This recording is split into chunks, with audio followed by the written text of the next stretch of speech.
So this month we're focusing on an important financial metric, the savings rate.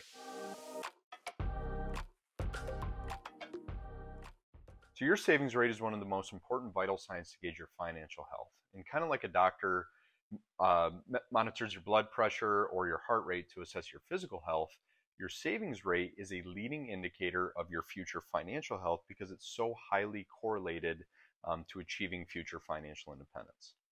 So let's first talk about how to calculate it. What you're going to do is you're going to divide your total annual savings by your total personal income or your gross income before taxes. So for example, let's say you make $200,000 a year, you put $20,000 into your 401k, and we don't want to count the employer match, otherwise we'd have to gross up the income part of it as well and it'd skew the score. And then maybe you put another $10,000 into a brokerage account. As you can see on the screen here, the calculation for your savings rate would be 15% in that case.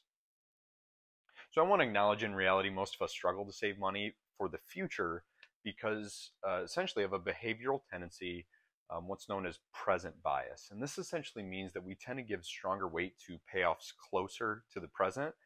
And that's pretty normal, right? Most folks prioritize spending before saving, just like Jerry Seinfeld describes here. I never get enough sleep. I stay up late at night because I'm night guy. Night guy wants to stay up late. What about getting up after 5 hours sleep? Oh, that's morning guy's problem. That's not my problem. I'm night guy. I stay up as late as I want. So you get up in the morning, you're warm, you're exhausted, groggy. Oh, I hate that night guy. See, night guy always screws morning guy. There's nothing morning guy can do. The only thing morning guy can do is try and oversleep often enough so that day guy loses his job and night guy has no money to go out anymore. So in this scenario, you are both morning and night guy, and finding the right balance between not only maximizing life today, but also the delayed gratification of savings, in my mind, is a solvable equation using this vital sign. So I want to acknowledge too that housing, food, family size, education, and a lot more can all affect someone's ability to save. And on top of that, the modern economy has really made it easier than ever to spend money. Recently my wife and I, we traveled out of the country and we heard, getting up in the morning, have the news on, we heard multiple news stations talking about the almighty American consumer. So what was interesting is, the notoriety that we are consumers, right, is global, and that as Americans, we love to spend money. And don't get me wrong, right, I'm not going to sound like maybe most advisors and say, you need to have a budget and guilt trip you maybe for buying a new iPhone, or hey, you go to Starbucks too often. I'm just as much of a part of the consumer economy as you are, and love to spend money. Life's too short for that. But I think acknowledging that subscription services and maybe even doorstep delivery of anything and everything that we could want are all tempting distractions from saving. And that's why, in my mind, the antidote to all that is automation. And here's why.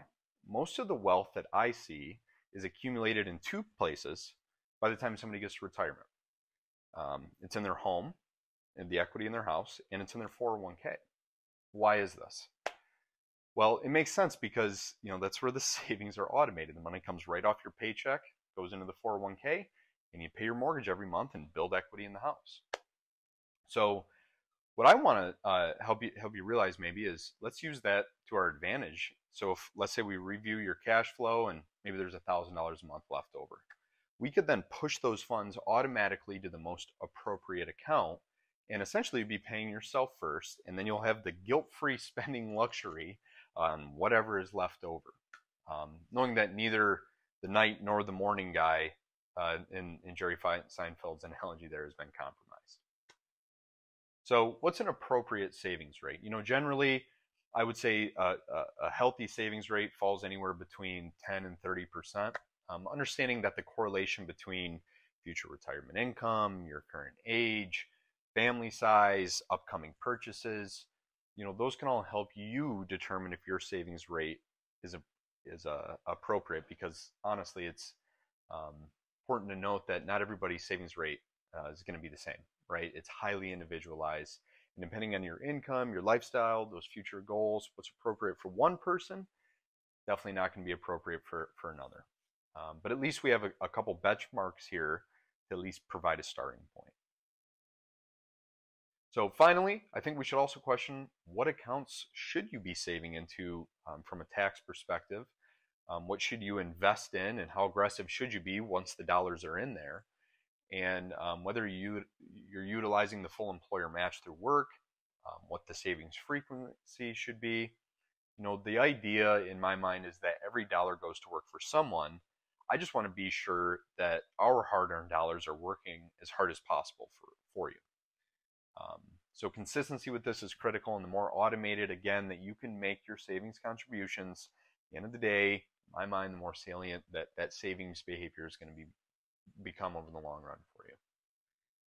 Let's also remember we don't want to compromise any liquidity that we might have set aside for emergencies or other goals as well for this.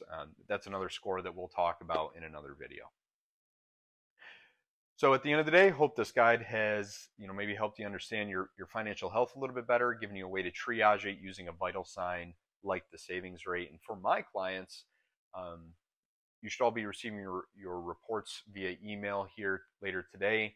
You just take a moment to review, confirm the accuracy of your income and the automated savings that we have set up for the year within the phone app. That'd be awesome. As always, stay on point. Everybody take care. We'll talk soon.